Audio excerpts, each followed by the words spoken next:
following up on yesterday's video, you might see, or you might have seen, how I was placing my protective stops in the live stream for progressive exposure.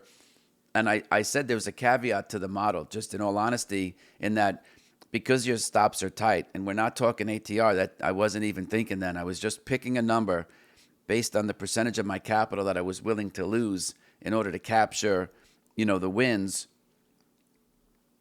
that you could invite frustration, because it's like, imagine, trying to trade, the E-mini with like a 1 or a 2 point stop, right? You might get knocked out because of noise.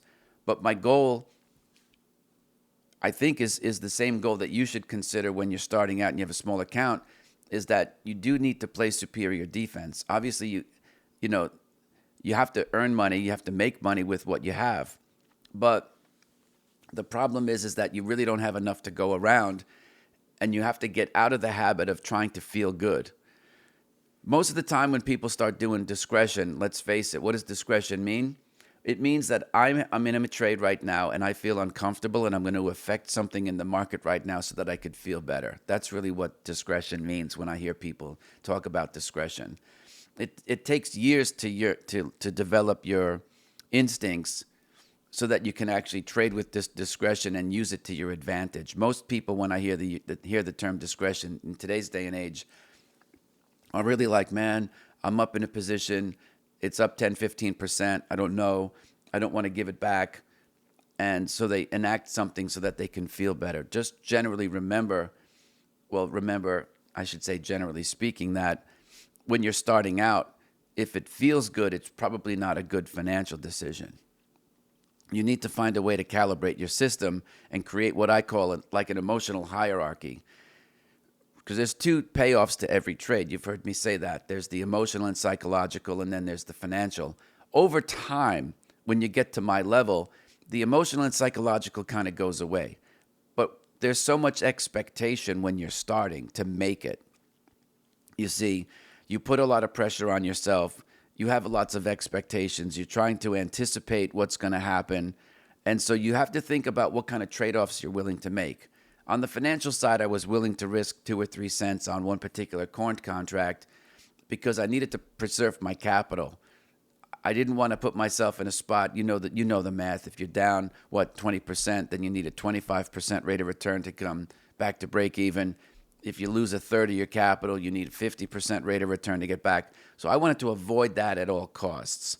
But I was willing to take the frustration of getting stopped out much more frequently for paper cuts, right, than otherwise. I didn't want to suffer big financial hits because I knew if I did this strategy I had done, and you'll see in the video, in the live stream replay, how I would look at a chart and then mark everything to the market and kind of calibrate my emotional system with the very trades that I wanted to, anticipate putting on. There weren't trading simulators that I know of that existed back then. You had to do it all by hand. So I went into Lotus 123, which was the prevailing spreadsheet, and worked out the math ahead of time and looked at previous charts and said, okay, this is obviously a chart that went up, right? I don't know. Yeah, this way is up, this way is down for you. And see, okay, like if I was in this trade, what would I have to live through? What would my equity look like? And I would actually, and you've heard me say this is where I came up with it, you have to trade your equity curve. If a trade is up 10 or 15%, I'm going to handle this tomorrow.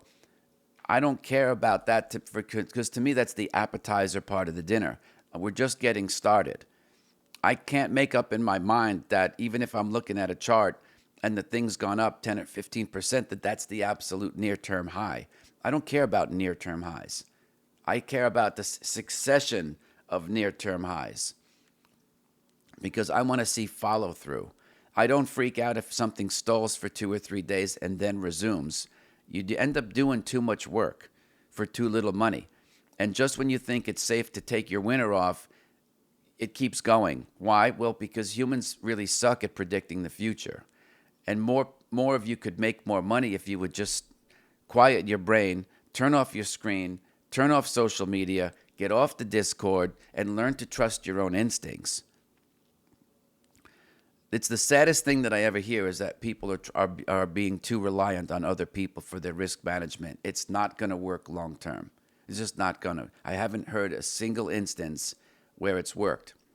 Same as I've never heard anybody try to pay their bills out of their trading account. In 36 years, I don't know a single person who's done that.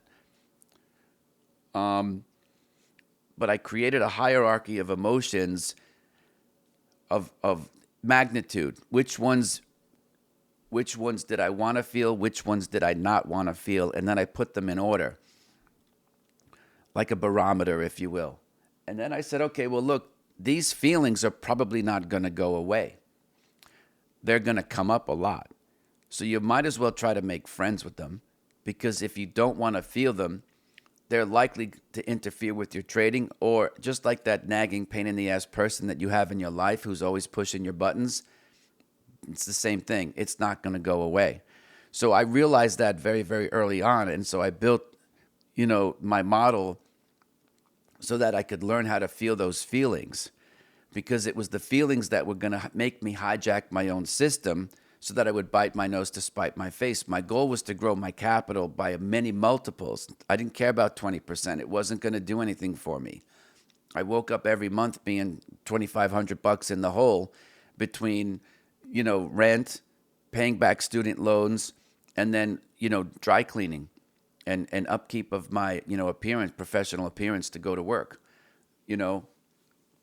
I spent a lot of time to make sure that I had all the resources that I need. But you can do that with your own training right now and think about what feelings do you feel a lot. Then you could reverse engineer it and say, okay, where does it happen on the chart that I feel those feelings? Is it in your preparation? Because you're not getting the tips, right? That's why I like to rely on myself. And I really always have in terms of ideation and be self-sufficient. And go through that discomfort of saying, like, I don't know what I'm doing. I'm in a screener. I don't know what to pick. To me, you're 1,000 times better off going through that, making your mistakes and figuring it out for yourself, than to try to rely on somebody who's going to be sending you text alerts on your phone of when they're getting into the E-mini. You can't rely on so-called gurus, to delegate your risk management. It's going to leave you very unfulfilled. And again, I don't know any situation where that's really worked, for people long term. Anyway, when you create your emotional hierarchy, because it's going to be different for everybody, you'll be able to ascertain what is the behavior that you're doing or the behavior that you're not doing that's causing these feelings to come up. Then you could learn to change your behavior.